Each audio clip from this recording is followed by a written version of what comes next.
Mình đề nghị nghiêm chào. Đòn số 12 bắt đầu.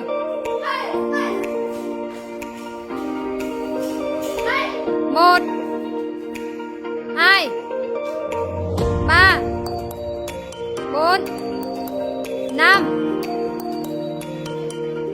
1